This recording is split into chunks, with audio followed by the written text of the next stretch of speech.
आवरलं तर मग या मालिकेचा आजचा भाग म्हणजेच मंडळींनो, तुम्ही 13 एप्रिलचा फुल एपिसोड पाहत आहात.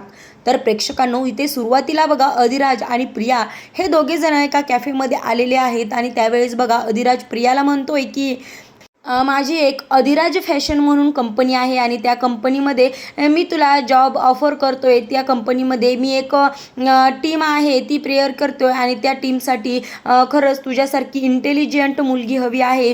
तू त्या टीमला जॉईन करशील का? तुला या पगारापेक्षा, आत्ता पडणाऱ्या पगारापेक्षा, रिसेप्शनच्या पगारापेक्षा अगदी चौपट पगार मी तुला देईल. आणि प्रेक्षकांनो, त्यावेळेस बघा प्रिया म्हणते की खरंच जर मला तू पगार वाढवून दिलास तर मी माझ्या आईबाबांच्या औषधांचं व्यवस्थित बघू शकते आणि माझ्या लहान बहीण भावांनाही व्यवस्थित शिक्षण देऊ शकते. आणि त्यावेळेस बघा इथे अधिराज म्हणतो की तू ऑफिसला नाही आलीस तरी चालेल, फक्त वर्क फ्रॉम होम केलंस तरी चालेल. त्यावेळेस बघा ती खूपच घट्ट त्याचा हात पकडते आणि त्यावेळेस अधिराजला ऑकवर्ड होतं, परंतु लगेचच तो अर्जुनकडे पाहून थोडे इशारे करतो आणि त्यावेळेस अर्जुन त्याला कॅरी ऑन म्हणजे करत राहा, कंटिन्यू कर असं त्याला खुणावतो. आणि त्यावेळेस बघा लगेच तो म्हणतो की काय झालं एवढं, त्यात काय, मला तर तू माझ्या कंपनीत हवी आहेस आणि मला तुझ्यासारखीच मुलगी माझ्या टीममध्ये जॉईन व्हायला हवी होती. आणि त्यावेळेस बघा ती म्हणते की खरंच अधिराज खूप खूप थँक्यू आणि तुझ्यासारखे दिलदार व्यक्ती या जगामध्ये आहेत म्हणून माझ्यासारख्या गरीब मुलींचं खरंच आयुष्यामध्ये काहीतरी होऊ शकतं. प्रेक्षकांनो, यावेळेस बघा कल्पनाचे खूप तिला कॉल येऊन जातात, परंतु ती कल्पनाचा कॉल रिसीव करत नाही. आणि त्यावेळेस बघा ती अधिराजला म्हणत असते की अरे अधिराज, तू अजून कोल्ड्रिंक्स घेतले नाहीस, घे. आणि घे म्हणत असताना तिच्याकडनं ते कोल्ड्रिंक्स जे आहे ते अधिराजच्या अंगावर सांडतं आणि त्यावेळेस बघा ती खूप त्याच्या जवळ जाऊन ते कोल्ड्रिंक्स साफ करण्याचा प्रयत्न करते. त्यावेळेस बघा सायली म्हणते की काय होय हे. आणि त्यावेळेस बघा इथे अर्जुन म्हणतो की माझ्या भावाशी लग्न झालेलं असून ही मुलगी कशी वागतीये, खरंच हिला लाज नाही का? परपुरुषाशी असं जसं काय खूप वर्षापासूनची मैत्री असल्यासारखं वागतीये. 15 मिनिटापूर्वी तिला तो मुलगा भेटला आणि पैशासाठी काहीही करू शकते, ती खोटं बोलू शकते हे मला माहीत होतं, परंतु ती या थराला पोहोचेल हे मला माहीत नव्हतं. त्यावेळेस सायली म्हणते की ती पैशासाठी काहीही करेल हे मला माहिती होतं. आणि त्यावेळेस बघा तो अधिराज अर्जुनला खुणावतो की अरे हिला बघ. आणि त्यावेळेस अर्जुन म्हणतो की शांत राहा थोडंसं. आणि त्यावेळेस बघा तो अधिराज म्हणतो की बरं ठीक आहे, बस आपण करूयात, कॉफी घेऊयात असं म्हटल्यानंतर बघा इकडे सायली म्हणते की अजून आपल्याला काय काय पाहायला लागणार आहे काय माहीत. आणि त्यावेळेस बघा अर्जुन म्हणतो की त्या बिचाऱ्याला किती ऑकवर्ड होतंय, परंतु त्याने आपल्याला कमेंट केली आहे त्यामुळं तो कधीही मागे हटणार नाही. आता प्रेक्षकांनो, इकडे बघा चैतन्य हा घरी आलेला आहे. त्यावेळेस अस्मितानं सचिनचं जे काही सत्य आहे ते सांगितलं आणि त्यावेळेस चैतन्य म्हणतोय की काय सचिनकडे एवढी कॅश होती?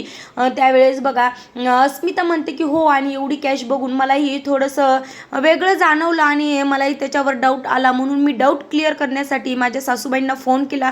तर त्यावेळेस त्या म्हणाल्या की कित्येक महिने झालं तो आमच्याकडे फिरकलेला देखील नाहीये, मग त्याला कॅश देण्याचा प्रश्न येतोच कुठे? आणि त्यावेळेस बघा चैतन्य म्हणतो की तो एवढ्या टोकाचा खोटं वाकेल असं मला वाटलं नव्हतं. आणि त्यावेळेस बघा इथे अस्मिता म्हणते की तो बाळाशी बॉन्डिंग असल्यासारखं वागतोय, परंतु मलाही ते नाटक वाटतंय. आणि त्यावेळेस बघा ती म्हणते की मला तर वाटतंय अजूनही तो साक्षीच्या कॉन्टॅक्टमध्ये असणार आणि पैसे आणि साक्षी यापुढे त्याला काहीही महत्त्वाचं वाटत नाही. आता यावेळेस बघा चैतन्य म्हणतो की थँक गॉड तुला आत्ता तरी कळलंय आणि तुझे डोळे उघडलेत, खरंच आता तू आत्ताच्या आत्ता जाऊन हे सर्व घरच्यांसमोर आईबाबांना बोलायला पाहिजेत. आणि त्यावेळेस बघा इथे अस्मिता म्हणते की मी प्रत्येक वेळेस सचिनची बाजू घेऊन त्यांच्याशी भांडत आले आणि त्यामुळे सचिनच्या विरोधात काहीतरी ठोस पुरावा मला मिळाल्याशिवाय मी त्यांच्यासमोर त्याच्या विरुद्ध काही बोलू शकत नाही. आणि खरंच चैतन्य तुझ्याशी बोलून ना मला खरंच खूप बरं वाटलं. आणि त्यावेळेस चैतन्य म्हणतोय की हो, मला माहिती आहे की तुला माझ्याशी बोलून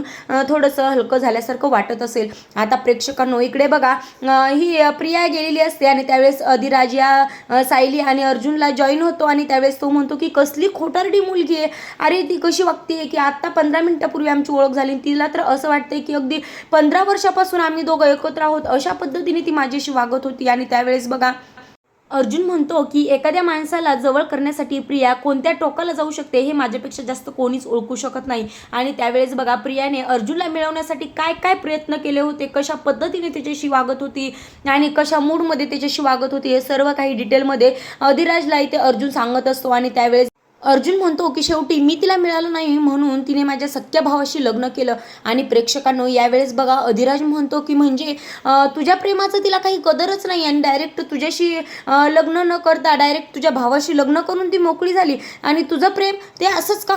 त्यावेळेस बघा सायली म्हणते की हो भाऊजी, तिला प्रेमाचं काही नाही, ती फक्त पैशाच्या मागं असते आणि तिला सुभेदारांची प्रॉपर्टी पाहिजे होती. मग ती अर्जुनकडून मिळाली काय आणि अश्विनकडून मिळाली काय, तिला दोन्हीही सेमच, कारण तिचा फक्त प्रॉपर्टीवर डोळा आहे. आता प्रेक्षकांनो यावेळेस बघा अधिराज म्हणतो की साष्टांग नमस्कार असल्या खोटारड्या मुलीला किती खोटं बोलते ती. आणि त्यावेळेस बघा मग सायली म्हणते की तिचा हाच तर खोटारडेपणा आपल्याला सगळ्यांसमोर आणायचा आहे ना, आणि हाच तर तिचा खोटारडेपणा आपल्याला अश्विन भाऊजी समोर आणायचा आहे. अश्विन भाऊजी समोर लग्न झालेलं असताना सुद्धा ती परपुरुषांशी कसं वागते हे सर्व आपल्याला आणायचं आहे. आणि त्यावेळेस बघा अधिराज म्हणतो की पण थांबा, अजूनही व्हिडिओ पाहायला मिळतील आणि मग त्यातून सगळा तिचा खोटारडेपणा बाहेर येईल. आता प्रेक्षकांनो इकडे बघा प्रिया ही तिच्या बॅग घेऊन तिच्या गाडीमध्ये बसते आणि त्यावेळेस बघा तिच्या लक्षात येतं की मी मंगळसूत्र घातलेलं नाही.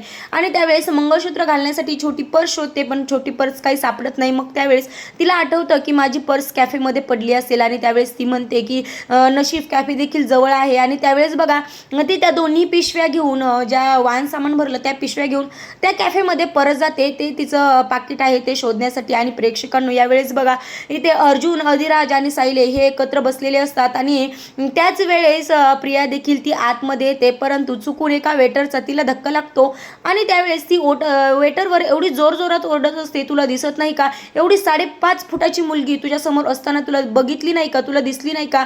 आणि त्यावेळेस बघा तेवढ्यातच अजिराज तिथे येतो आणि अधिराज म्हणतो की काय झालं, तुला परत चक्कर येते का, हॉस्पिटलमध्ये मी नेऊ का.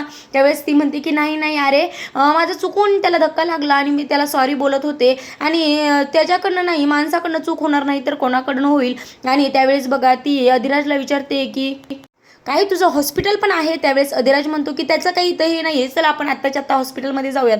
त्यावेळेस ती म्हणते की नाही नको, मी माझी पर्स शोधण्यासाठी इथे आलेली आहे आणि मी माझी पर्स शोधते, तोपर्यंत तू प्लीज मला टिश्यू पेपर आणून देशील का. आता प्रेक्षकांनो यावेळेस बघा अर्जुन म्हणतो की त्या पर्समध्ये तिचं ID कार्ड असणार आणि ते अधिराजच्या हाती लागू नये म्हणून ती परत आली आहे. आणि त्यावेळेस बघा सायली म्हणते की अहो तुम्ही लक्ष दिलंय का, तिच्या गळ्यात बघा मंगळसूत्र देखील नाही आणि मला वाटतंय मंगळसूत्र ही त्याच पर्समध्ये असणार म्हणून ती एवढी गडबडीने परत आली आहे, कारण ते अधिराज भाऊजीच्या हाती लागायला नको.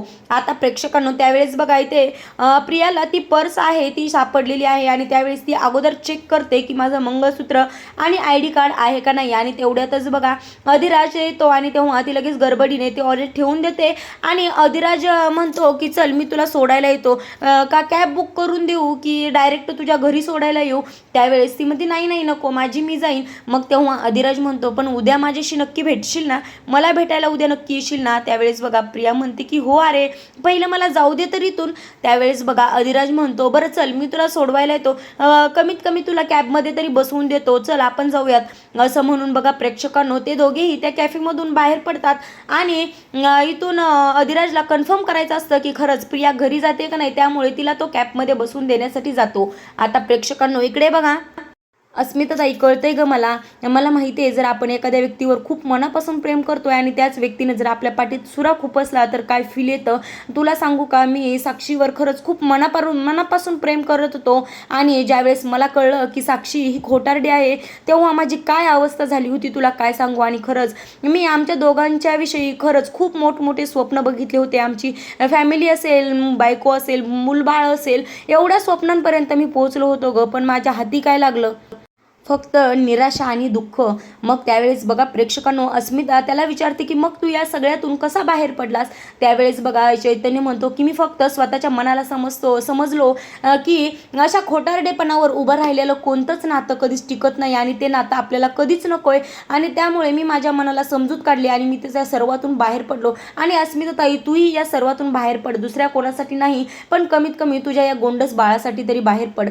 आता प्रेक्षकांनो यावेळेस बघा अधिराज प्रियाला गाडीत बसून आलेला असतो आणि त्यावेळेस अर्जुन म्हणतो की आपल्या नाटकाचा पहिला भाग हा खूपच चांगला झाला. आणि त्यावेळेस बघा प्रेक्षकांनो अधिराज म्हणतो की आपल्या नाटकामध्ये सस्पेन्स आहे, थ्रिल आहे, मिस्ट्री आहे आणि त्याचबरोबर बघा हे नाटक आपल्यासाठी कॉमेंट्री नाही, परंतु हेच नाटक प्रियासाठी ट्रेजेडी असणार आहे आणि येतो सुरुवात है पिक्चर अभी बाकी है असं म्हटल्यानंतर अर्जुन म्हणतो की अब आएगा मजा.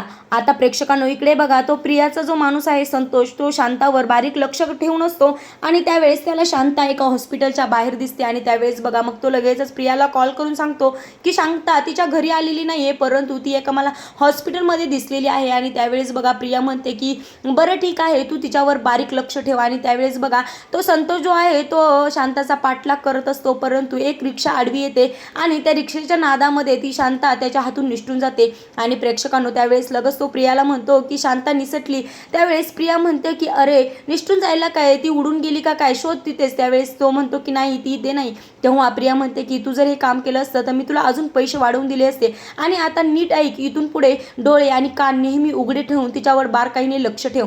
त्यावेळेस बघा प्रेक्षकांनो इथे प्रिया म्हणते की तुला जर पैसे पाहिजे असतील तर व्यवस्थित काम करा. आणि प्रेक्षकांनो त्यावेळेस बघा तो संतोष म्हणतो की काय बाई आहे, हिचं काम तर काम करा आणि वरून हिचे बोलणे पण ऐका. प्रेक्षकांनो यावेळेस बघा इथे प्रिया विचार करते की म्हणजे शांता अजून पनवेलमध्येच आहे, तिला काहीही करून शोधायला पाहिजे. आता प्रेक्षकांनो इकडे घरी बघा अस्मिता चैतन्यला म्हणते की पटतंय रे मला तुझं सगळं, परंतु काही वळत नाही. त्यावेळेस चैतन्य म्हणतो की अस्मिताई तुझ्यावर घरात प्रताप काका आणि 2 सख्खे भाऊ जीव लावणारे आहेत ग. मग त्यावेळेस बघा त्यावेळेस ती म्हणते की हो रे माहिती आहे मला. आणि त्यावेळेस चैतन्य म्हणतो की अस्मिताताई तुला मला आणि घरातल्या प्रत्येक व्यक्तीला असं वाटतं की पहिली अस्मिता परत यायला पाहिजे. आणि त्यावेळेस बघा अस्मिता म्हणते की मला ही पहिली अस्मिता बनायला खरंच खूप आवडेल रे.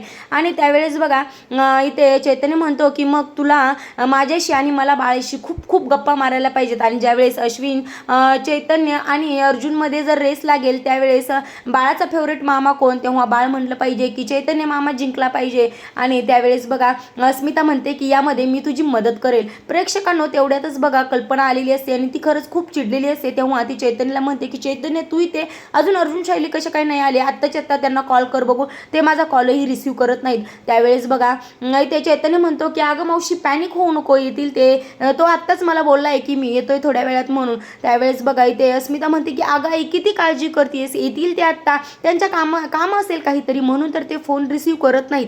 त्यावेळेस बघा चैतन्य म्हणतो की अरे त्यांनी आत्ताच मेसेज केला होता की तू घरीच थांब मी येतो म्हणून.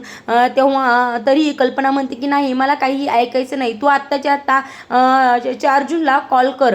त्यावेळेस बघा अस्मिता म्हणते की अगं मम्मा त्यांचंही काहीतरी काम असेल ना, सतत काय एवढी काळजी करायची. आणि त्यावेळेस बघा लगेच कल्पना म्हणते की अगं पण परत जर त्यांना काही झालं तर.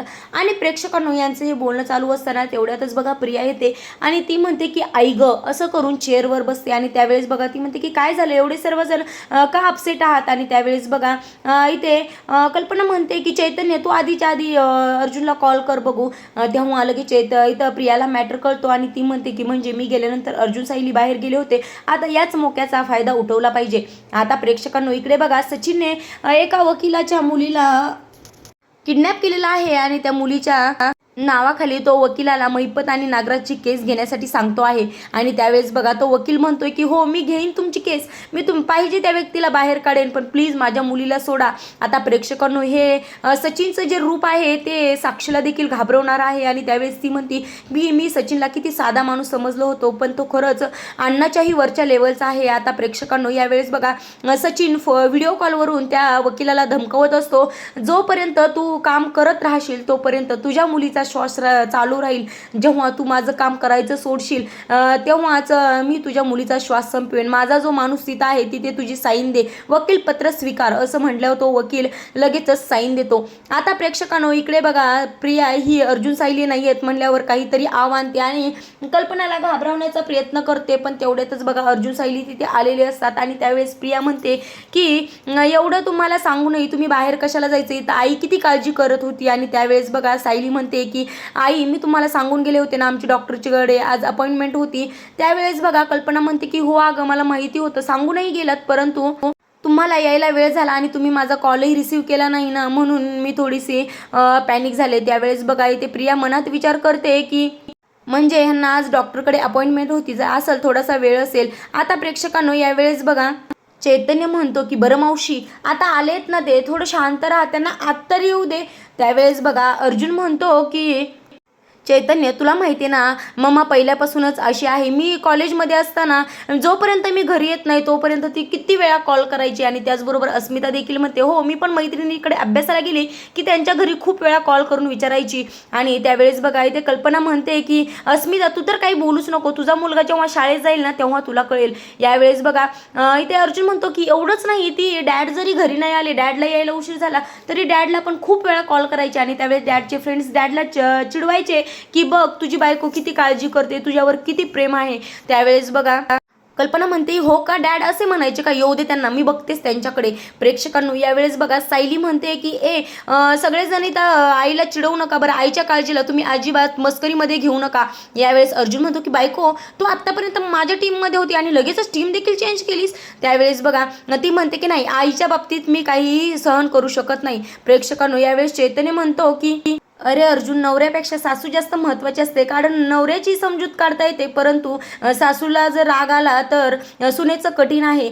त्यावेळेस बघा प्रिया उठून उभा राहते आणि कल्पनासमोर जाऊन उभी राहते. आणि त्यावेळेस ती कल्पनाला म्हणते की आपण कुठे जातोय, काय करतोय, हे जर आपण आपल्या आईला सांगून गेलो तर मग तिला काळजी राहणार नाही ना. यावेळेस कल्पना खूप चिडते आणि त्यावेळेस ती म्हणते की हो तुला खरंच असं वाटतंय का तोंडाच्या वाफा घालवतेस. असं म्हणल्यावर प्रिया म्हणते की काय गाय अशी का बोलतेस. त्यावेळेस ती म्हणते की त्यांनाच नाही, मी तुलाही 100 वेळा कॉल केला होता, मग तूही कॉल का रिसीव्ह केला नाहीस. यावेळेस प्रिया म्हणते की अगं माझी गाडी पंक्चर झाली होती आणि त्यावेळेस मी लवकरही आले नाही. आणि तेव्हा इथं कल्पना म्हणते की तुला वाहनाचं सामान आणायला पाठवलं होतं, अख्खा दिवस काय करत होतीस. त्यावेळेस ती म्हणते की मला मेकॅनिकही भेटला नाही. त्यावेळेस बघा अस्मिता म्हणते की कॅब तर भेटतेच ना, आणि मार्केटमध्ये तर 20-20 सेकंदाला कॅब भेटते, तुला कॅब देखील भेटली नाही का.